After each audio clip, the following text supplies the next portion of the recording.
What happening, Facebook? We back in the building. This is episode 164. Is it? Yeah, it's 164. I do me a favor, Big Dream. Hit that button for me.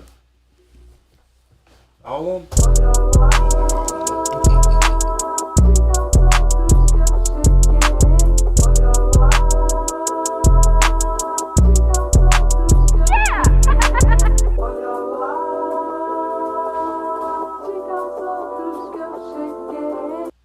Man, it's your boy Country coming live from the South. Got something to say. This is episode 164. Let's get it.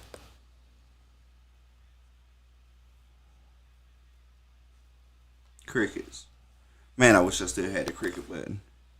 I'm going to try it again because maybe it didn't work. My bad, bro. Man, I'm waiting on the button to be mashed for some damn reason, bro. This is your boy Country coming live from the South. Got something to say. Episode 164. Let's get it. What's happening? It's your boy DJ Big Dream, the Dirty 30 representative, man. Let's get it too.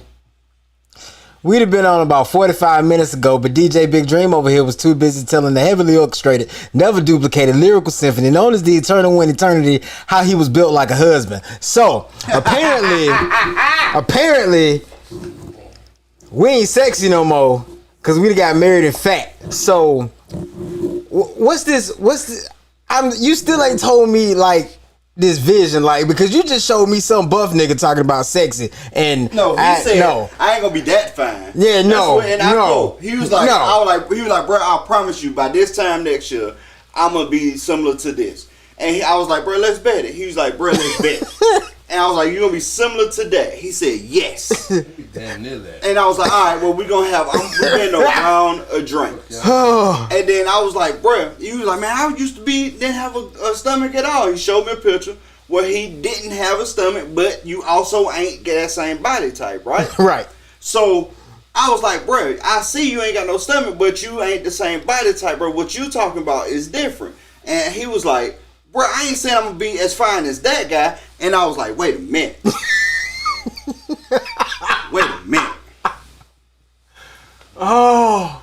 Tell us how you really feel, Big Dream. That's cute, buddy. Man, nah, for real though. Like, all right, so are we gonna look like we supposed to look like a Tyler Perry film or something? Is that like that's the thing, you know, like Chippendale show? I'm gonna be the light skinned guy, the one light skinned token in the whole movie. Hey, what color I am? I don't know. Now you darker than me. I am darker than you. So like I said, I'm gonna be the one token light skinned guy. You're gonna be the brown skinned friend, and then darkness, everybody. Not darkness, everybody. Damn bitch. Hey, it was pretty good. It was pretty good, bro. Darkness, everybody. Nah, but for real, man, I am fat. I don't care. I'm obese by American standards, but my woman like it. Hey, that's all that matters. That's all the fuck that matters. So Sounds like excuses. I'm obese by American standards. Excuses are tools of the incompetent used to build monuments of nothingness, and those of us who indulge in them seldom accomplish anything at all. It is not an excuse. I'm just lazy. Excuses are the Bro, that was hard. I don't know what you just said, but it was bars. My turn. Excuses are the tools of fools building mountains of nothings. Oh man, He literally just said the same thing I said with a different word in it. And mine was sexy. I don't know. I don't know what you said. You kind of sound like Future when you said yours. DJ Big Dream, bro. DJ Big Dream wore a black hoodie so he would stand out this evening, ladies and gentlemen. I wore that hood because I just left the gym. Exactly. Well, I'm trying to get you fat bastards at. I go to the gym, just not like you. You go to the gym. Okay, if we work 11 hours, you go to the gym the other 17. It ain't even that many hours in a day. But you do it. See, that's and that's big facts, bro. So this is the thing that Dream don't understand about myself, bro. I want to look like, you know what I'm saying, like children. No, he is just wearing black. He camouflaged with the couch. That is the difference. Jesus. Who said it? Cussing they snacking their ass out. Facts. Who said it? I want to be trim, slim, and lean, right? I'm listening. Go ahead. I'm just waiting for him to discover who said it. I can't get my damn word. Good. I want to be slim. Well, first off, It gotta be Danae ass. I already know what Danae is. I'm snacking that. I'm gonna get you Danae. As soon as I get a chance, I'm gonna cut you tall and short. I'm gonna cut you too short to shit like the old folks say. Now he said he wanted us to get to the point where we could just go run little 5Ks. I told him you was gonna say F him and that plan. I know better. It's working today. I'm gonna be on your ass. She said he look like a robber. Put your money up. Okay, go. Oh my god. Oh my god. Oh okay, I'm sorry, bro. I don't mean to interrupt you. I ain't mean to interrupt you. Please continue. You look like a robber. Put your money up. Bro, she is out here spitting battle rap bars on. I see her ass. I'm robbing her. Man, but no, I want to be slim, trim, and all that good stuff, bro. I really do. But I also don't enjoy being in the gym at all. I've never went to the gym and was like, playtime. Never, ever have I went to the gym and was like, yes, bro, this is where I wanted to be. Never happened. I always have to psych myself out to go to the gym. When I get, bro, and there's been times where I go to the gym for like a month, 2 months strong. Yeah. And then I fall off again. What about the other 10 months of the year? So, let me tell my story. So, I go 2 months strong and I fall off for the other 10 months of the year that he just spoke of, because I really do. The difference is I have to psych myself up every single time I go. Every single time, bro. It is never a time where I went to the gym and was like, seeing the ball pit at McDonald's. It's never happened. But I can tell you what I do enjoy seeing. My front door. My front door when I get off work. I love to see it. Bro, ain't nothing like coming home after I get off work. I love to be at home, bro. Going to the gym, bro, that is like going back to work. So, true story, I do want to be fit. And then, remember I started doing the turning stuff. I would walk on the trail every single day, bro, for like 6-7 months. Every single day I hit that trail and walk. And did it religiously. I can do that. If I had a treadmill here at home, I had the space to have a treadmill. I could have a treadmill. I ain't got the space. If I could have a space to have a treadmill, I'd run every day. I don't mind that. Mm-hmm. It's the part of having to drive to the gym, get out the car, walk through the door, work out, walk back through the car, crank the car up, drive home, get out the car, walk in the house that I could have been in like 2 hours ago, 30 minutes ago. Let's just say I went to the gym 30 minutes. I could have been at the house 30 minutes ago. And not only that, now I got to go get straight into the shower. I can't wait. I got to get straight in the shower. And then, bro, me personally, when I get in the shower, I want to get in bed. After I got the shower, I want to get in bed. I don't shower till it's before bedtime. Yeah. That's my routine. I shower before bedtime. And when I wake up in the morning. Yeah. Right? So, but, come home at 5 and, like, bro, I want more on the grass. It's something I do. I got a push lawnmower that he gave me. Bro, my daddy got mad access to round lawnmowers. I can get one no problem. Right.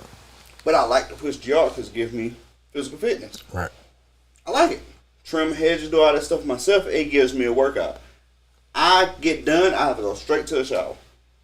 I do not enjoy going straight to the shower. As soon as I get out of the shower, guess what I want to do? Go get in the bed. Go get in the bed because it feels right. Yeah. Because if I don't go get straight in the bed and I sit around, I'll play the game, cook, whatever. Guess what I want to do later? Go get in the bed. Go get in the shower. To get in the bed. Yeah. It just don't make sense. You know what I'm saying? But, that's just my personal thing. That's not how everybody operate. But that's just me. Now, do I want to be in great shape? Yes. Absolutely. They got a meme out that said, everybody want to be a lion until it's time to go do what lions do. Like everybody want to be famous, but don't nobody want to put in work. Yeah. So let me ask you this, Dream. What if I could be a fat lion though? Then you're gonna get murdered by another lion, and they're gonna take your pride. Wait, so you telling me that ain't no successful people? We ain't talking about successful. You said lions, sucker. I mean, some of them call lions. They're stuff lions. No, we were talking about lions. Okay. Actual Africa. Well, I ain't a lion, bro. I'm a human. And why the fuck is two peanuts walking down the street? I'm gonna choke the shit out of this woman. First chance I get. Do you know why? No. Because one was assaulted. Oh my God. Y'all had to be a couple. I hate both of them. And that's one word. Both of them. But no, wait. So, Dream. And then she laughed. I hate her. I hate her. That's stupid.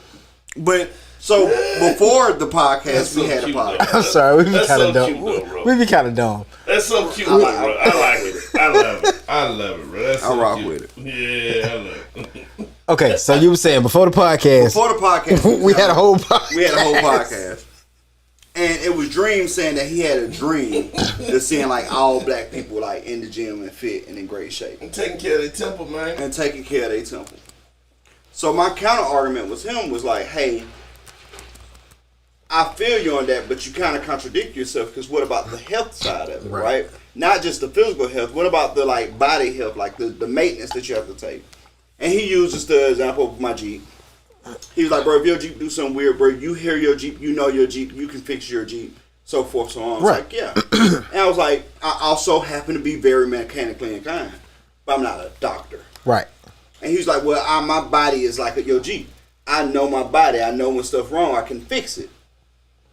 I was like, bro, but you can't fix everything that way. Like, you can't avert genetics. Right.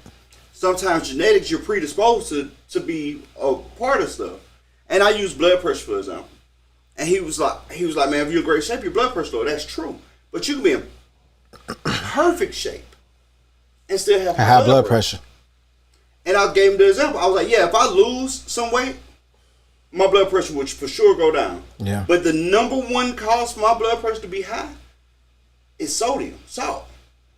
That's the number one part of me.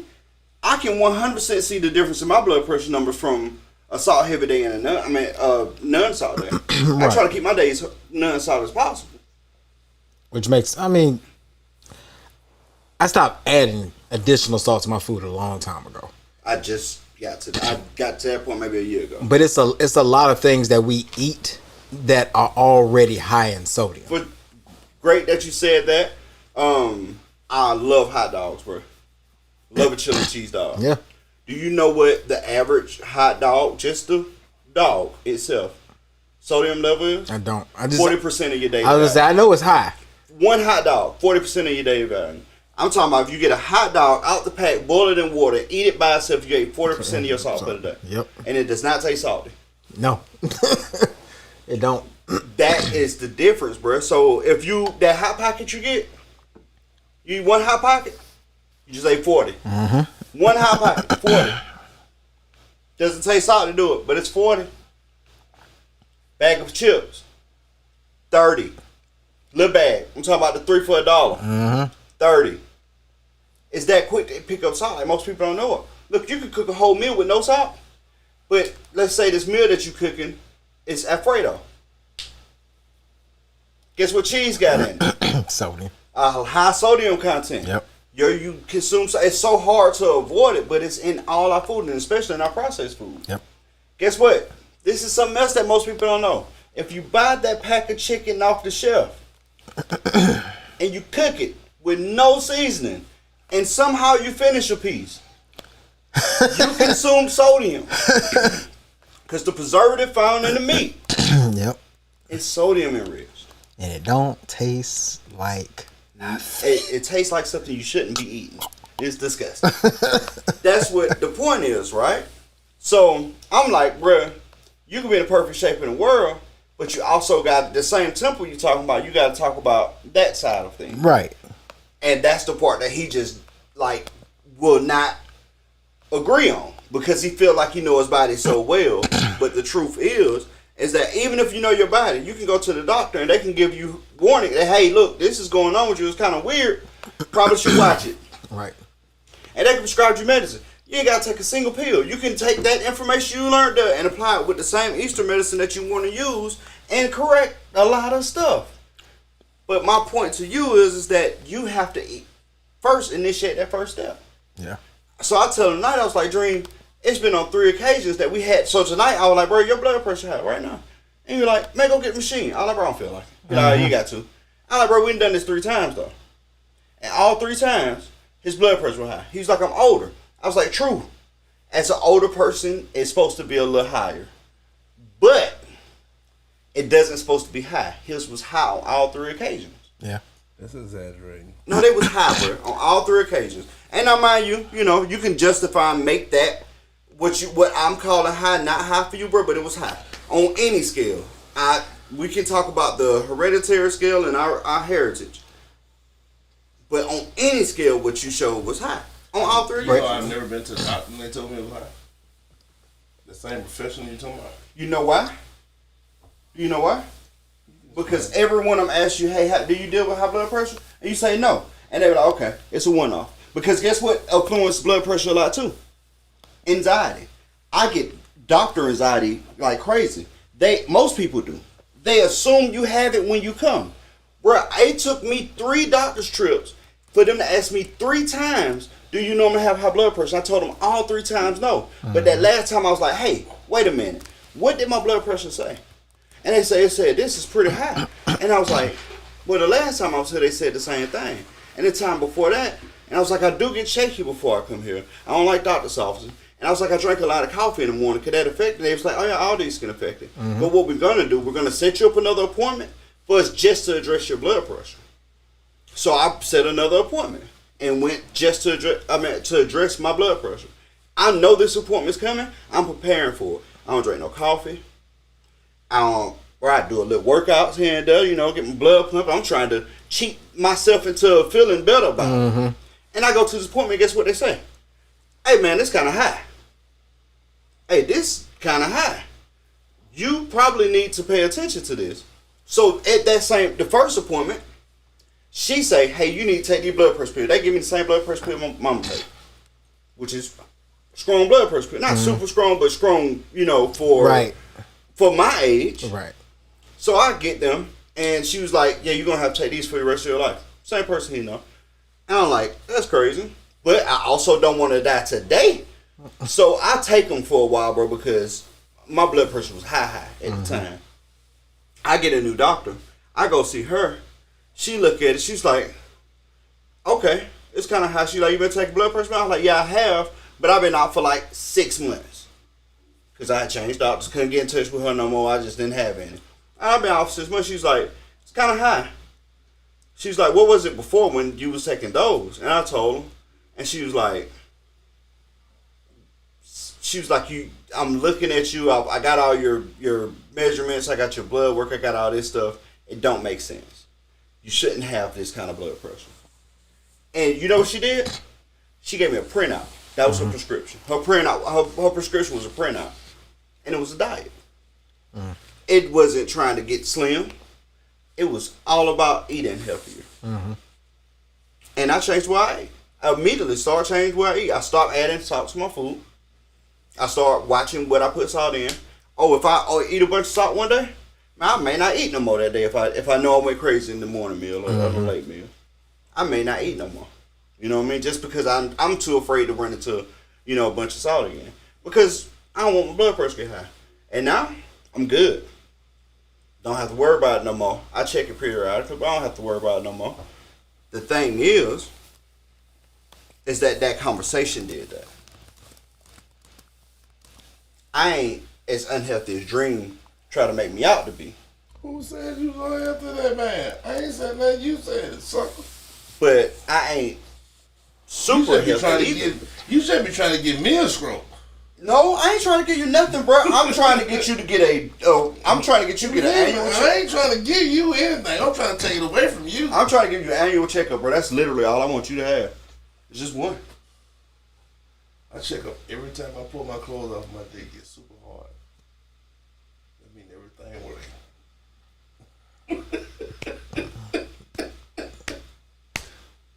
Hey man, so y'all been seeing what's going on with Tyrese and DJ Envy? I have, bruh. I have seen what's been going on with Tyrese and DJ Envy. It's a lot. It's a lot. It's a whole lot. It's a lot. So let me break the story down. Yeah, let's break the story down. That's what we need here. So let's break the story down. So here recently, 2-3 days ago, maybe 2 days ago, Tyrese went on the Breakfast Club. And he was in the bag. You could tell when he got there, he was kind of saddish. Something was wrong. So in the middle of the actual interview, he say, you know what? I feel like y'all be shooting at me. And Charlamagne like, what you mean? Does that mean every time my name come up on here, y'all don't never have nothing positive said about me? It's let's get at that nigga, let's talk about him, let's say this and make jokes about it for so long. And he was like, Envy, you are taking more personal because I came in your life at your lowest and I helped you to fix it. You and your wife are going through some shit. God put it on my heart to come in and help you fix it. You know what I mean? He go through this whole long thing. And the biggest thing he said he did was, he said that he had them rent out this restaurant where he showed up at, sung to the wife the song Stay, and helped them fix their marriage.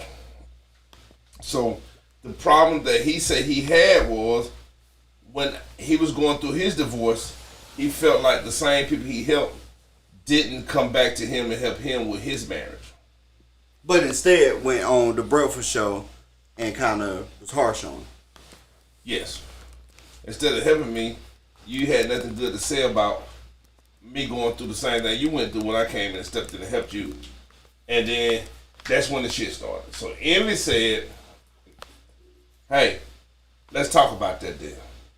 The reason why I ain't come for you to help you was because I had already cut you off. I had blocked you because you had came at my wife sideways and we felt some kind of way about it, so we blocked you. And he was like, what? Charlamagne was like, what'd he say?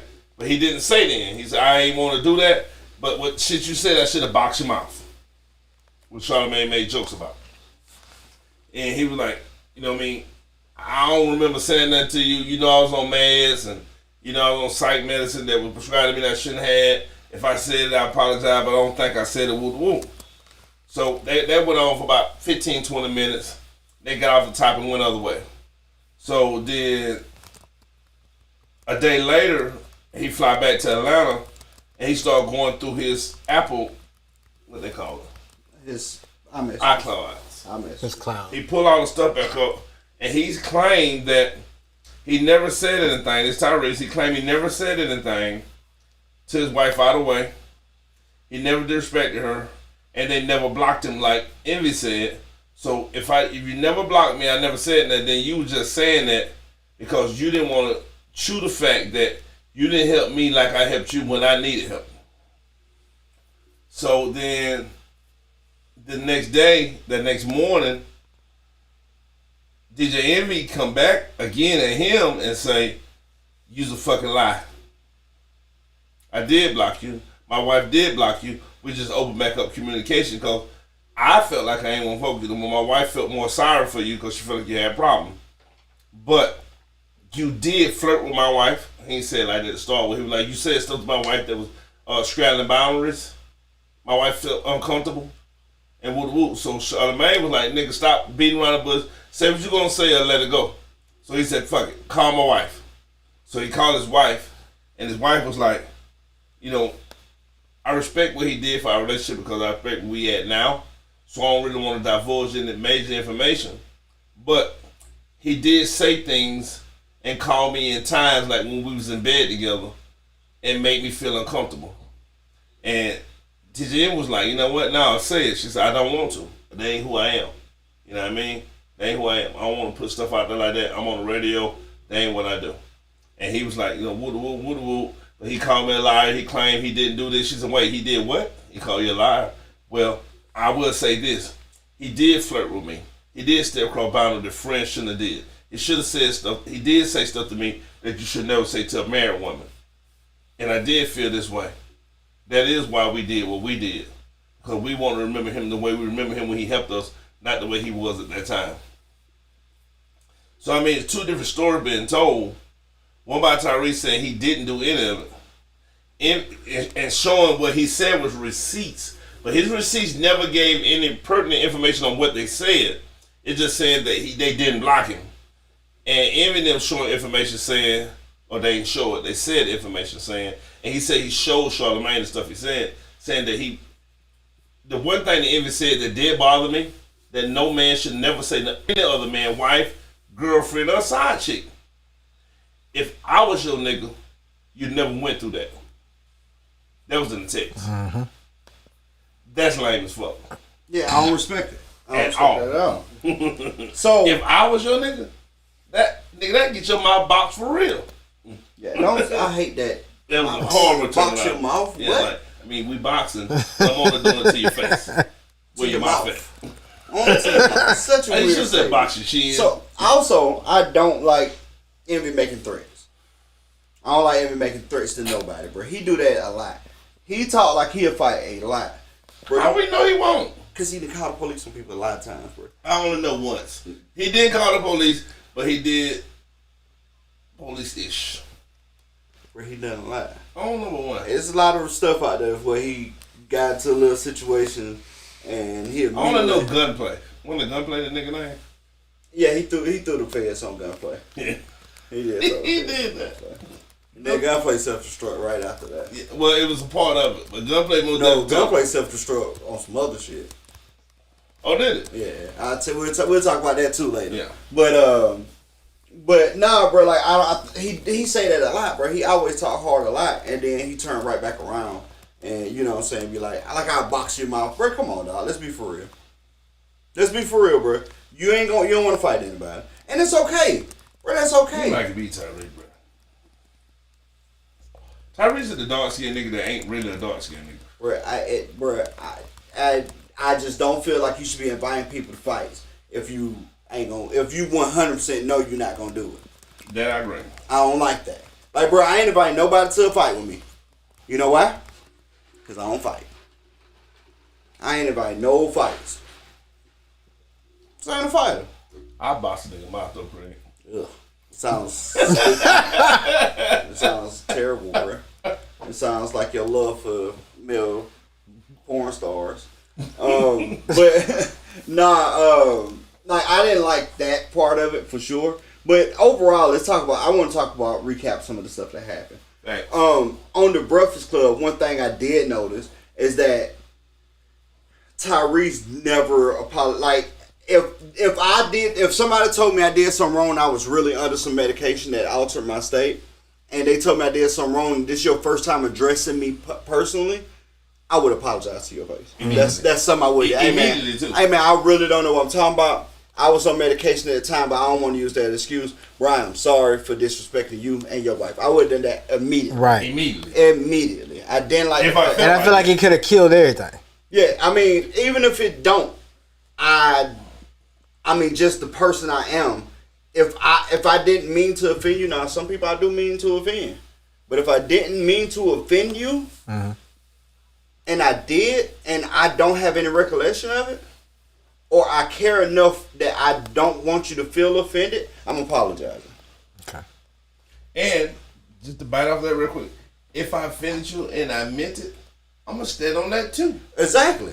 The same as that way. If I say something, I know what I said. Fuck you. You was right there sitting beside me. We was working somewhere. I called somebody a coward. Word got back to him that I called him a coward. He walked in and asked me, did I call him a coward? I was like, yes, you're a coward. I'm gonna stand on it. I'm gonna stand on it, bruh. Because I meant it. But if,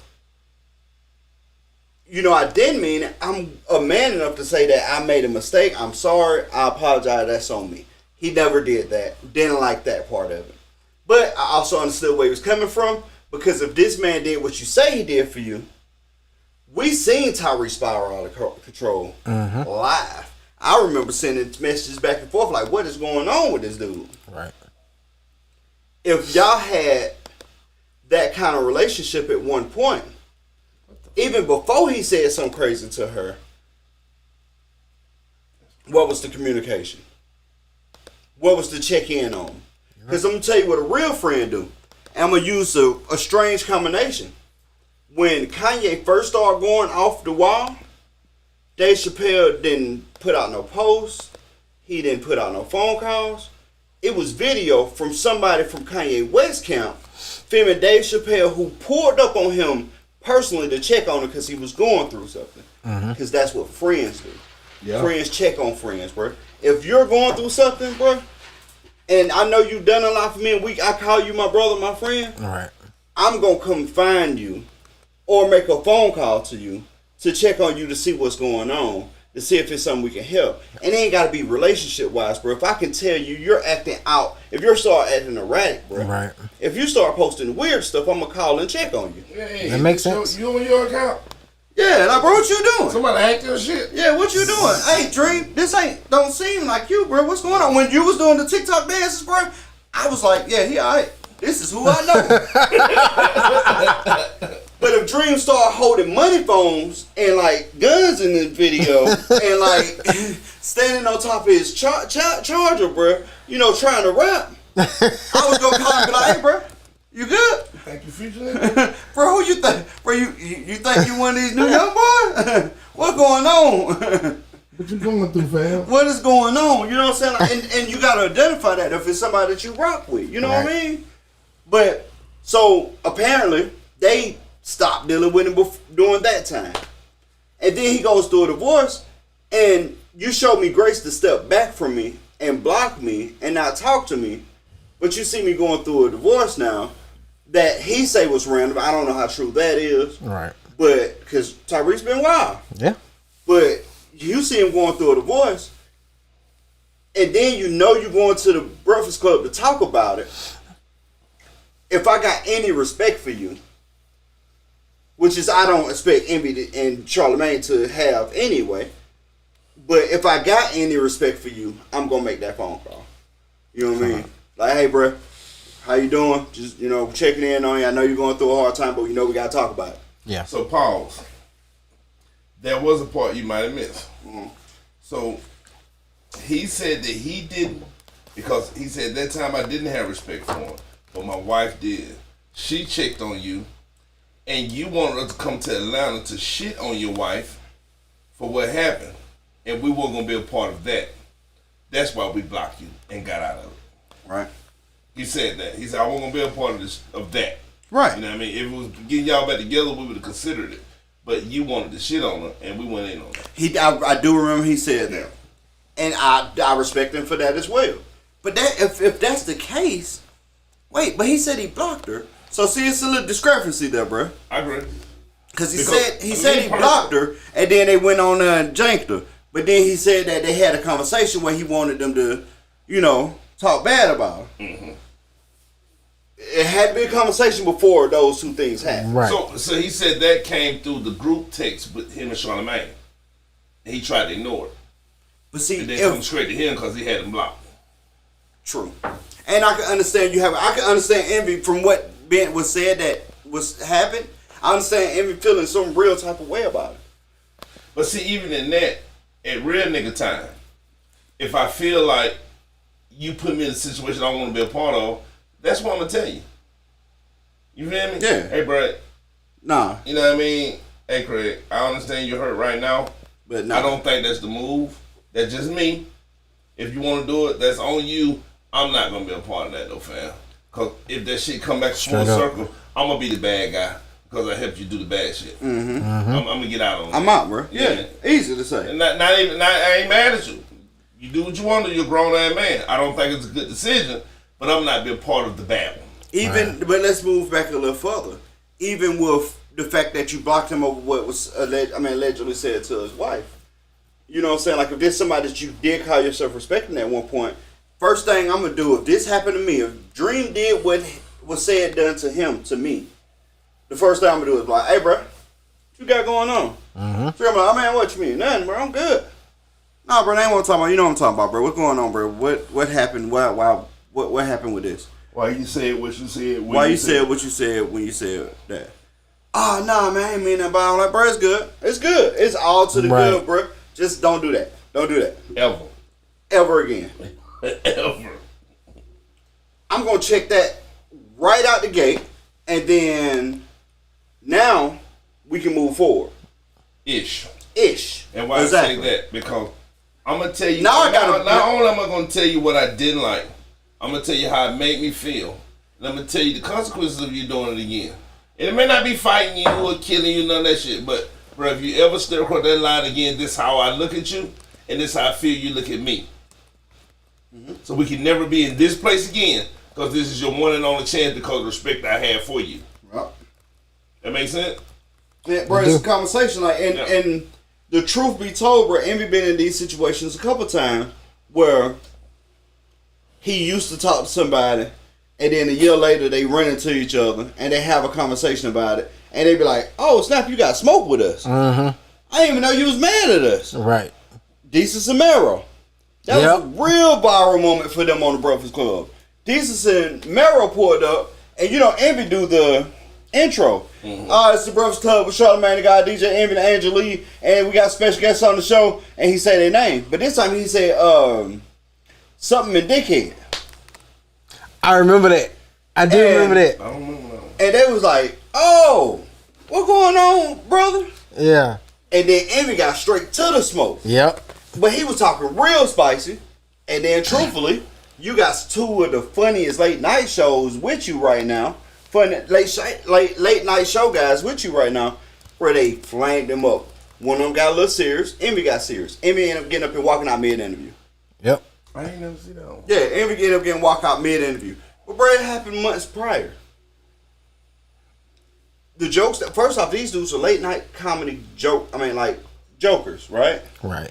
What he said was like, if it affected him and his wife some kind of way, and it's always his wife, bro. It's always his wife. And which is, I ain't got nothing wrong with him defending his wife, honor. But like sometimes it's conversation. Right. If it affected you that much and offended y'all that much, you know these guys, reach out. Get an understanding. Or set some boundaries. Or set some boundary. Reach out, set the boundary. Yeah, set some boundaries. Yeah.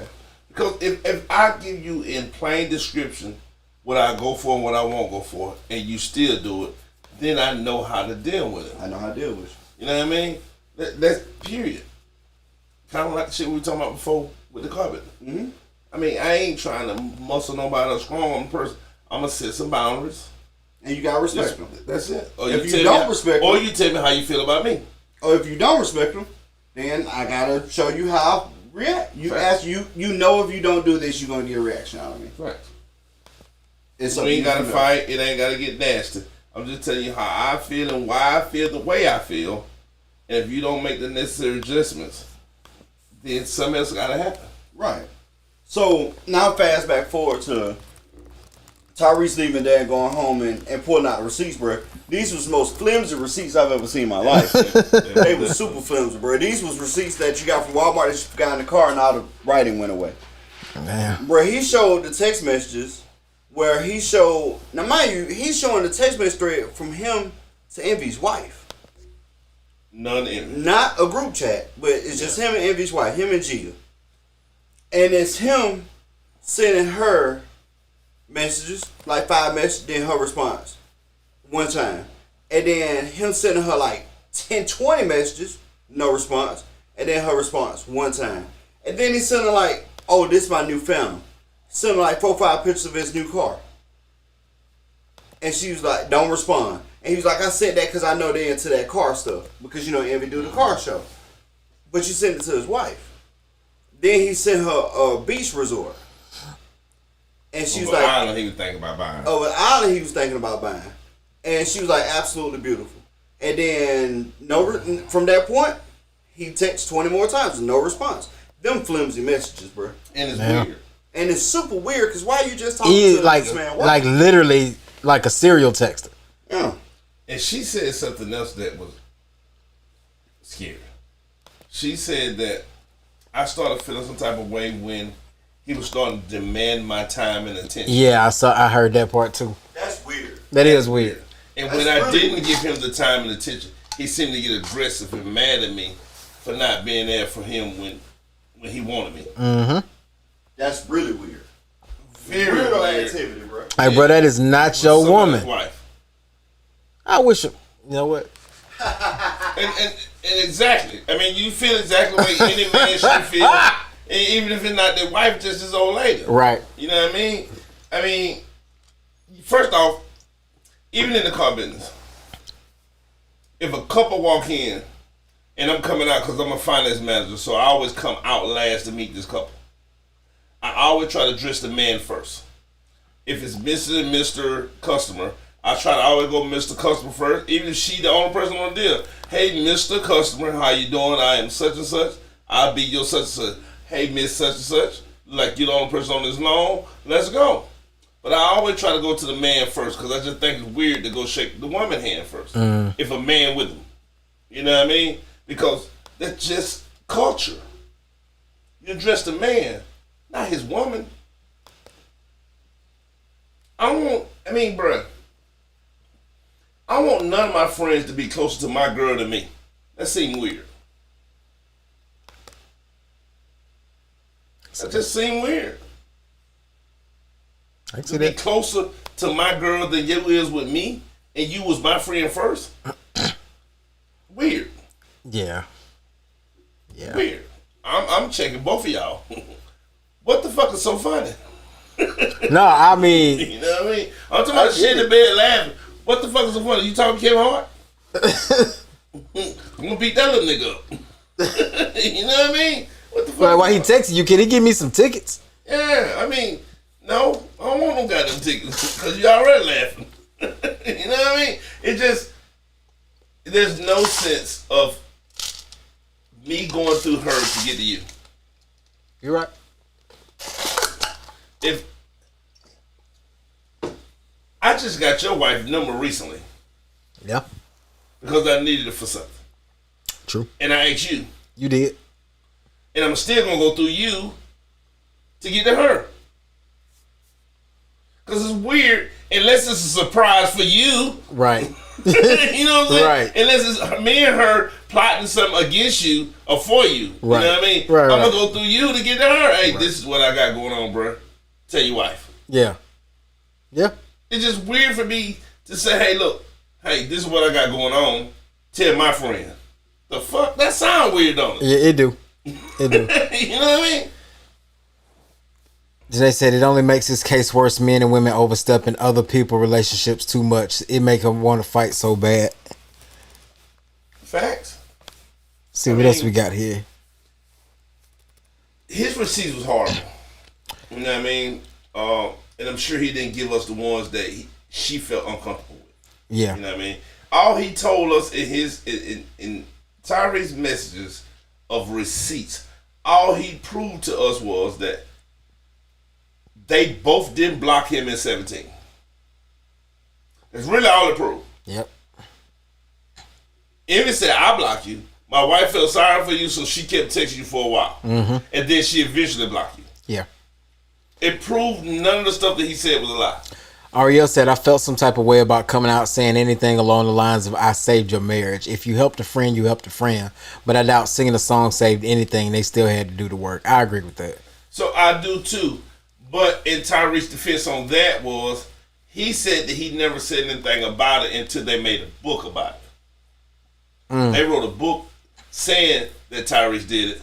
And he said that's the first time he ever said anything because he never would have because God put it on him to do it. He said he never would have said nothing. He didn't want nobody to give him no praise for it because God put it on his heart. But once they dropped the book and told the world about it, that's the first time he mentioned it. I got you. So in his defense on that, you know what I mean? When you're wrong, you're wrong. When I feel like you decently right, I said decently right. You know what I mean? Decently right. You know what I mean? Because I still feel like the boy going through some shit. Because Tyree dropped the first video before he got what he called receipts, with him crying again, saying that he hurt because he feel like they did him wrong and he ain't do nothing wrong and whoop whoop. And then about 2 hours later, he did the receipts. That nigga about crazy, bro. Something drove that nigga out of his mind. I don't know the psych meds. Because, I'm going to tell you something about psych meds. I worked in a prison when I used Thorazine and Haldol. The right psych meds will open venues in your brain that can never be closed. You feel me? Okay. Where you still can function normally, but stuff would touch you different than it ever did because now that avenue is open that can't be closed again. Right. And I feel like that might have happened to him. To go from the crying Tyrese to 2 hours later to the let me straighten this shit out Tyrese in the same day is bipolar as hell. Okay. Yeah, I agree. It is bipolar. Yeah, because either I'm very sorry or I'm very mad. Right. I'm not both in the same day. You know what I mean? And I'm smart enough to do the research to give me a valid point of execution when I say what I say. Right. You know what I mean? So if I see something that I sent to somebody that was even remotely close to what he said he felt, right, then I try to figure out in myself why he felt that way so we can address that, not me defending it. Right. I mean, you feel what I'm saying? No, I do. Because it can be some shit as simple as I'm trying to make something small as possible. Where I like to dance a lot. Well, not like I used to. But you feel like I show off too much while your wife is there. You see what I'm saying? That's right. I do. Yeah. But there's something I like doing, and I'm not doing it for your wife. But you tell me how you feel because I like to take my shirt off every time. Which I don't. I'm just using that. Right. And you feel uncomfortable, and your wife feel uncomfortable with your friend's shirt being off, gyrating in front of her. Right.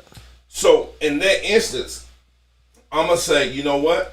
That makes sense because I'm not enough to understand the uncomfortability of your relationship. You feel me? So that makes sense. I won't do that when they're around. Easy peasy. Right. You know what I'm saying? You're right. So. In his defense, I mean, not in his defense, in his negligence, it was more or less like, I ain't do it, fuck you. You know what I'm saying? Yeah. And that's why I didn't give him no clout, and I felt the way, like, Tyrese about crazy, man. That one went crazy.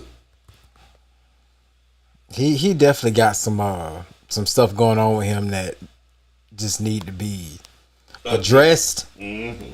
And I don't care how much medicine you choose to take, that boy need therapy. Like he said, he got a therapist now that he speak with and so forth and so on. Because he made a statement that was real and that he's still working on. And the therapist asked him, "So where did it start? Let's start from the beginning." Because a lot of folks that get into post trauma and try to start from the last trauma when that is not even the problem. Yeah. That's just what pushed you to that point where people seen it. The problem started when you were 13. You feel me? But since you never addressed the 13 problem, you can never fix the 40 problem. And it's just compounded. Yeah. You feel what I'm saying? So he do got a therapist now, but I don't know what he's a Capricorn, ain't he? He said in this song, So I'm a Capricorn, I came here to get married. They're kind of weird because I'm an Aquarius, meaning his sign is right before mine, and we're kind of weird. You feel me? But they're weirder. We have problems, and we continue to have problems, but we address them as they come. You know what I mean? I do. Because so Aquarius are. My dad do foul shit. My dad was an Aquarius. We may do the foul shit.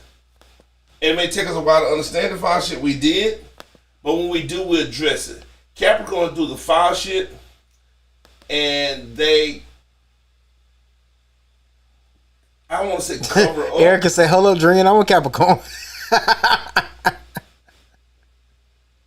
I know. Great example. That's my sister. And instead of owning it, they justify why they did the shit. That makes sense? I know a Capricorn that did that, so yes. You see what I'm saying? I absolutely do. Like, I get I it. cheated because you made me feel lonely. I hate humans that say that. I know a Capricorn. You feel me? Don't tell me you cheated because I made you feel lonely. You cheated because you wanted to fuck that dude. Because you didn't just go fuck a fat random guy on the bridge. You fucked somebody you was attracted to. That if you was single, you would have fucked either way. You feel me? I do. So don't give me an excuse that you fucked them because I made you feel lonely. Don't own up the fact that I don't love you like I used to while I did it. I mean, you feel what I'm saying? I do.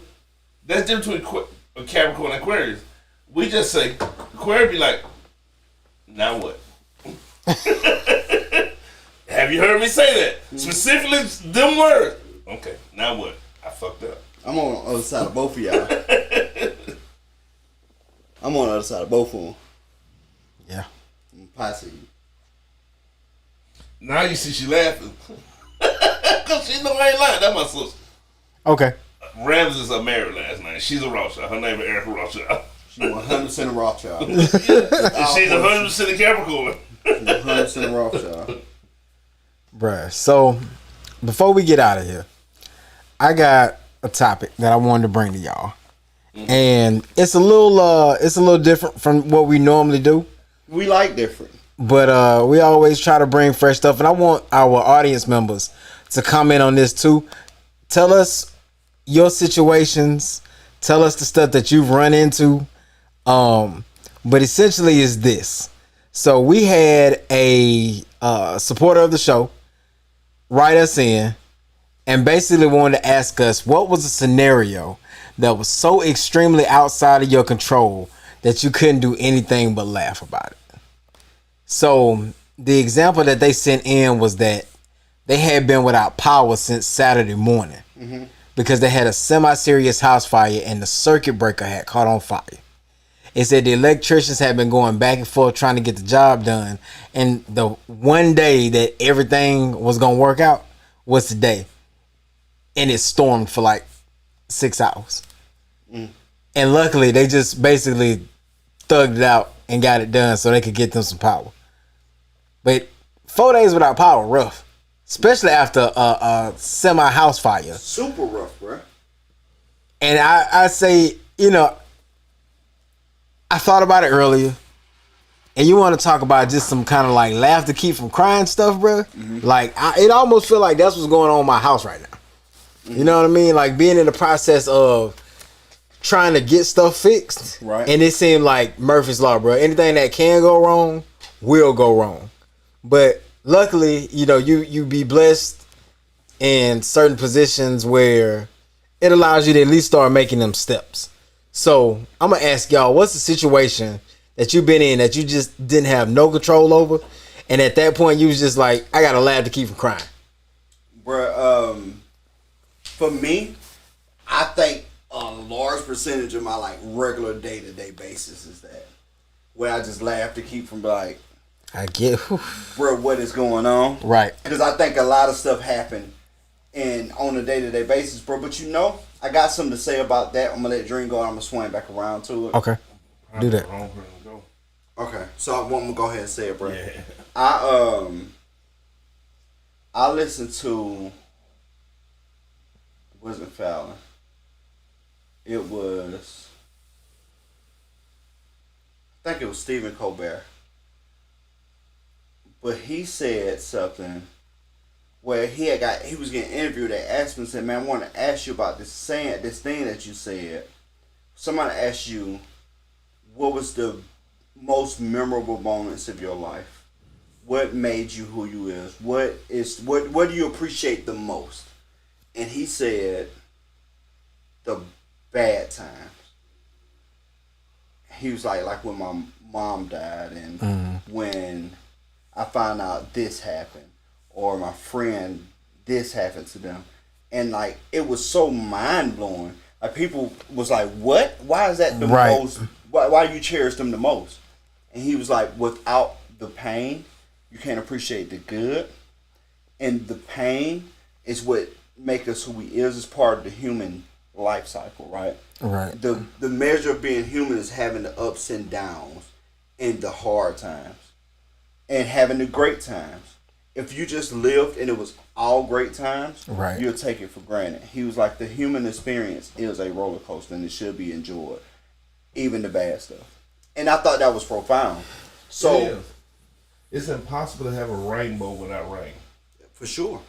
It's impossible. That was super profound. So when I heard that, I was like, man, you know what? Now that I think about it, everything that bad that happened to me, I always turn into a positive, or either turn into like a sustainable moment. Right. Like for example, I worked on cars for myself most of my life. I had to do something, fix something. I can't tell you one time while working on something, and I didn't get mad working on it. Because you're not bound to do something that hurts your hand. That's gonna hurt you. Right. It's just not the way they're built. Iron is tougher than skin. You're gonna bang yourself on it at some point, and you're gonna be mad, and you're probably gonna be super hot, and so forth on. And once you're done, you be like, "Woo, finally I'm done." But you ain't really happy about being done because you just went through all this pain. Right. But that one thing you did causes your vehicle to run for another 2 years or 3 years. I get you that. ain't got to do much to it. Right. And it took that moment of pain for life to be good. So I kind of look at stuff a lot differently, bro. I'm super positive thinking, for the most part. Like, even when stuff bad, I laugh at most bad situations. Okay. I laugh at 90% of the bad situations. Because it's like, I see what's going on here. Let's go. Mm-hmm. Let's go through it. Let's deal with it. Because if not, the other option is to get angry, or pull back, or try to hide from it, or whatever the case may be, and you just delay the process. Right. So like I do get both. I mean, it's been some of those. Probably one of the most laughable moments I had for me in recent memory was my job with him. When me and him was working together, where it got to a point where it was a laughing thing every day. That everything we done outside of what we supposed to did, Right. or how stuff was going, was a laughable moment. Like, there's no way you can do this and think this is gonna work. There's no way you can do this and think this is what's gonna make this successful. It's no way, and it got to the point where it was so impossible to believe that they was making those decisions, and that you would be like, you can't believe that, and I've told you that wouldn't work. To the point where me and Dream just sat at this and was like, oh, let's see what happened then. Yeah. Let's see what happened then. Anyway, that was my TED Talk. Dream? Mine is more religious. Okay. Another thing about Aquarius is we feel like we can control everything. That's health, wealth, relationships, everything. We think that we got it all in our hands until we don't. Hey man. No, it's real. No, I know exactly what you mean. So, in that time though, I'm old enough and wise enough to know now that it's in God's hands. So my laughable moment is when everything I've always done has always felt exactly the same way. In this moment, nothing is going the way it should. And I laugh about it, okay? And I be still. I say, okay, God, what is you trying to tell me? What is you trying to tell me that I'm missing? I be still for a little while. And I said a little while, I mean a week or two. Well, I'm not really doing much. I'm not drinking much. I'm not going nowhere. I'm trying to get this message because you trying to tell me something. They're my laughable moments where everything is shit. And when I say everything, everything. You know what I mean? And then I get that message and I laugh about it like, yeah, I should have seen that myself. You know what I'm saying? Yeah. But he knew you went. Yeah, but he got to sit you down time enough to hear it. Right. You know what I mean? Time enough to see it. Yeah. Because he just show it to you. Yeah. He probably been showing it to you, but Yeah, you ain't no overlooking doubt, ain't no doubt, You've been overlooking it for a little while. Ain't no You doubt. don't going this way, want to see on her. going that way. For sure. You know what I mean? So at that moment, what's laughable about it is when he show it to you, it's so clear that you kind of laughed at. Nigga, what? So you tell me peanut butter actually go with jelly? See how y'all laugh? Because it's that basic. You feel what I'm saying? Right. It's that basic where you're like, peanut butter actually go with jelly? That's sad. That I missed it for 6 months. I almost lost everything because I just wasn't looking at the obvious point. Right. You know what I mean? Craig done told me, God done told me, a stranger in Walmart told me, and I still didn't hear it. I mean, you feel what I'm saying? I do. And then it clicked, and like, okay, now the strong thing about Chris, we're real strong minded. So once it clicked, ain't no turning back from it. Yeah. We pit bulls on the bone. We locked in afterwards. You feel me? But the laughing moment is the time that we wasted not doing what we seen before. You know what I mean? I get that. Because we do think we can control everything. You know what I mean? It ain't. I don't think that's that. When we talk about genetics, I think it's real genetics for Aquarius. You know what I mean? outside of that, bro, it ain't much. Cause we bullheaded. We going for what we going for. And if anybody get in the way, we're gonna run over. You know what I mean? We bullheaded as shit. You know what I mean? Except God, we can't beat him. We challenge him from time to time because we think we know what we doing. Bro, he set our ass right back in place. Yeah, ain't no doubt. Every time. That's every human, not just Aquarius. But we actually challenge him, not knowing we challenging him though, because we think we can make it work the way we want it to work. Mm-hmm. When he already told us this is how it's gonna work. This is what's gonna happen. Yeah. No, I got it. Until you don't. You know what I mean? So that, if I have a left him on it, that's it. And he just set me down multiple times. I mean, the biggest one he sent me down, and I've still never recovered from it because I'm still in that rabbit hole, is when I went to jail for 4 nights and 5 days for child support for a child that lived with me. That was the most double-edged sword / slap in the face I ever took. That's wild. That is wild. That's a wild story there. They live with you? Yeah. That's crazy. Like it was so comical that when the police come to my car and he like, all right, brother, what? I'm like, bro, that's bullshit. And the police said, you right. I'm lying. Just let me check your ID real quick. I'll let you go because you caught me dead wrong. But the police said. So I get my ID, whatnot. He come back, he say, Mr. Rothschild, I'm going to let you step out the car. What? I've been law enforcement. I know what step out the car mean. What you mean, bro? What's going on? He said, can you please step out the car? So I step out the car. He said, I'm going to have to arrest you. For what? I got a warrant for you. Nigga, please. Not for me. I don't break no laws. He said, I'm going to take you to my car. I'm going to show you. He ain't coming there. He saw the driver's eye, saw the pet shop. He put up the screen and showed my warrant. And it was a lot of letters. What the fuck do that even mean? Mm-hmm. You know what I mean?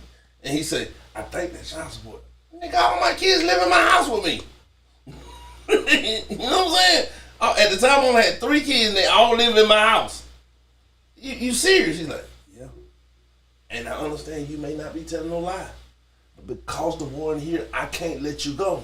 You know what I mean? That's how warrants work. So calm. I call mama. Hey, mama.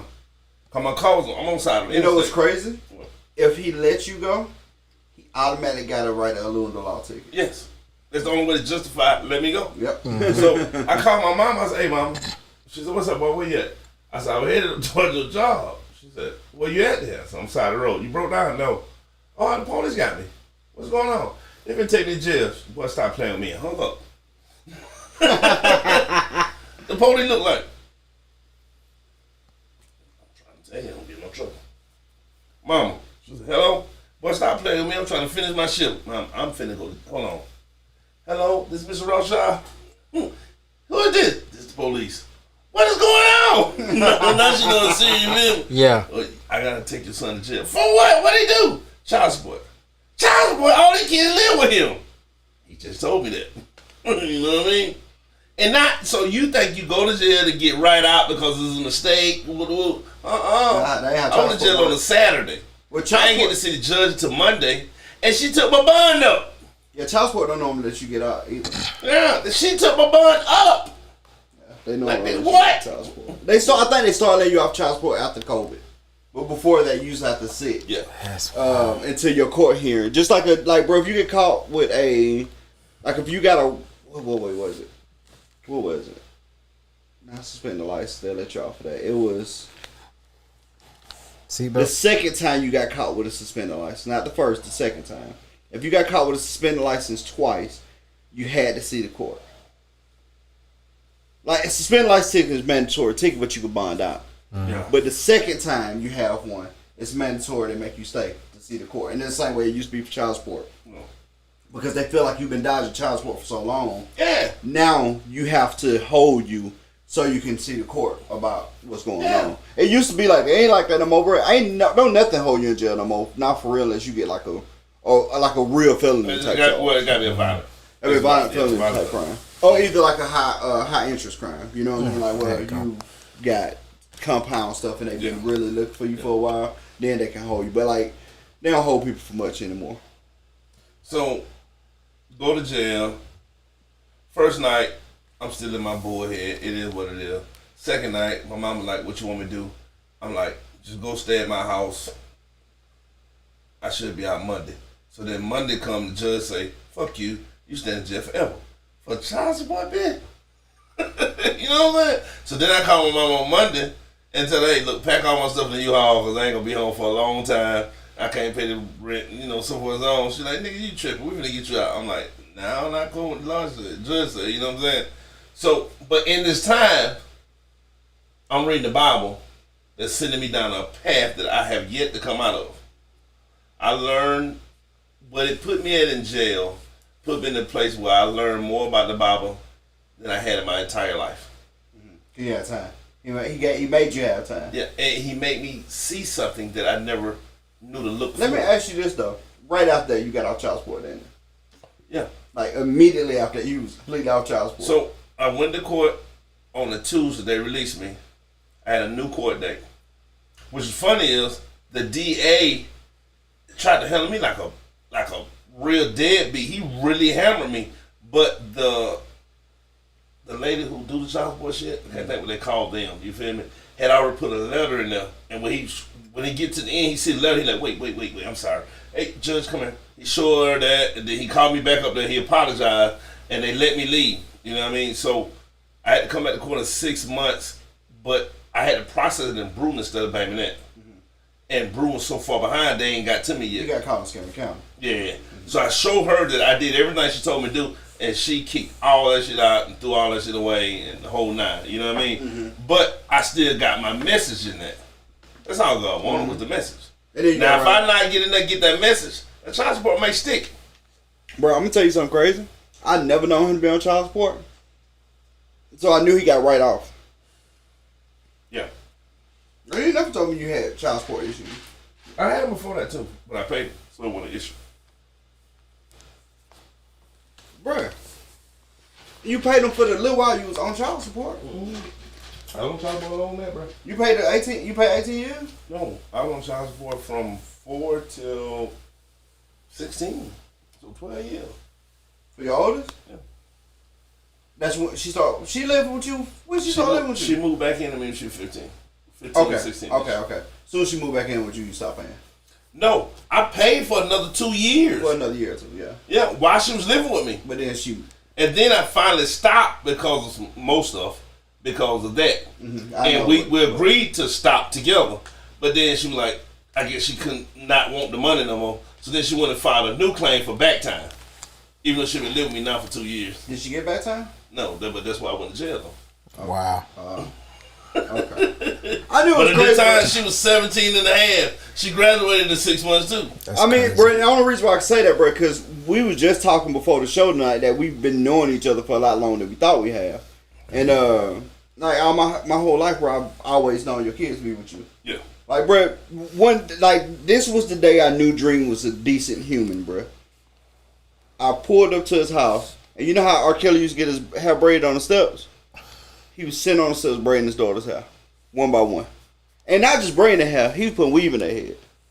And I was like, alright, bro, you got it. You're a decent dude, bro. I mean, you gotta think about it, bro. Imagine if you had daughters, bro, and you just the daddy. 3 of them, too, bro. That's a name. 3 of them. You got daughters, and you just brutal. the daddy, and you got your daughters want their hair done. Yeah.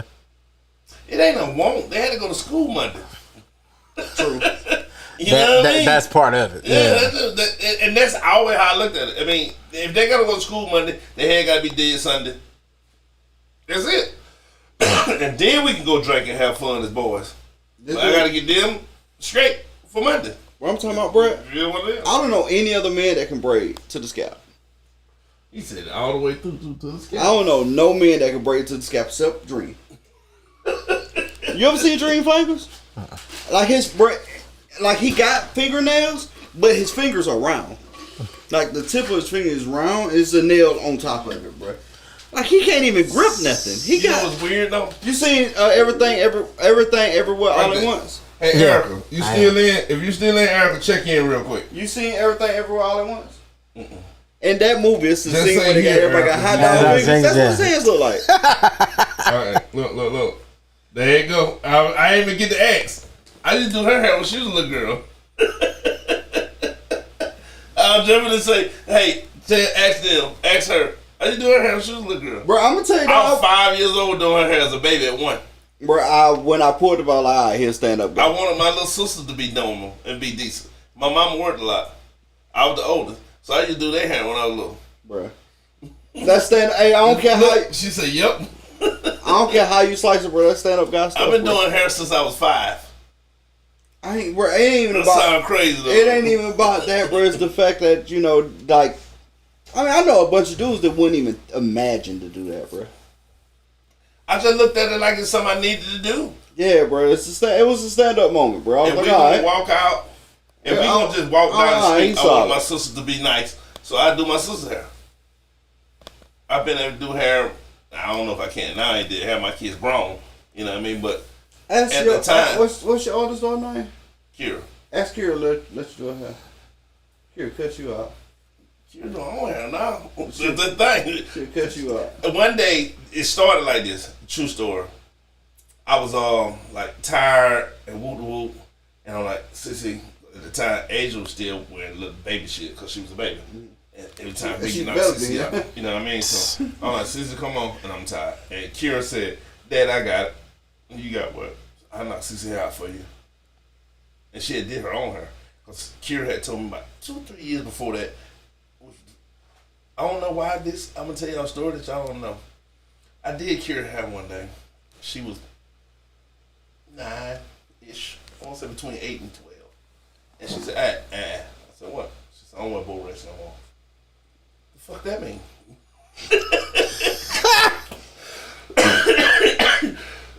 Bro, and you know what knockaballs is? Yeah.